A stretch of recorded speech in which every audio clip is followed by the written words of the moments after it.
માતાજી બધાને આજની ગુરુ પૂનમ કહેવાય. મહત્વમાં મહત્વ ગુરુ પૂનમ ગુરુજીની કહેવાય. આપણા ગુરુ આપણી માથે હાથ મૂક્યો હોય ને આપણને કંઠી બાંધી હોય તો એનું આપણે નિવારણ કરવા ત્યાં ગુરુજીને મળવું પડે, બધું હાલવું પડે આગળ.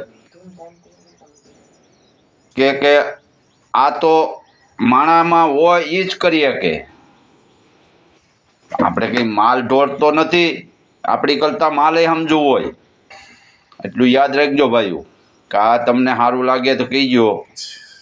બીજું હું તમને વિનંતી કરું છું કે મહત્વમાં ગુરુની આ છે પૂનમ, તો ગુરુજીને ખૂબ ખૂબ બધાય મારા વતી ડ્રાઈવરો ભાઈઓ બહેનો બધાયને એમ કહું છું, ગમે એ નાત હોય બધી નાત એક જ કહેવાય. લોહી વાળા પાડેલા છે, માણા તો એક જ છે, પણ માણા સમજે જાય તો એમાં છે. નકર બુઠી આમ બાંધી હોય ત્યાં બધી લાખની, ખુલી જાય એટલે કંઈ નહીં, એનું કંઈ ન આવે, ખાખની થઈ જાય. એટલે મારું એટલું કહેવાનું કે આજનું મહત્વ દિન ગુરુજીનો કહેવાય. ગુરુ પૂનમ એ ઉજવતા હોય એના ગુરુની, તો આપણે એની પાસેનું જવું પડે કે આપણે એનું ગુરુજીને ન પૂગી શકીએ તો ફોન કરી દેવાનો, પણ ગુરુજીનો એટલો સંભાળ લેવાની બધાને. જય માતાજી બધાને. સારું લાગે તો કહીજો. બધાને શુભકામના મારા વતી. જય માતાજી.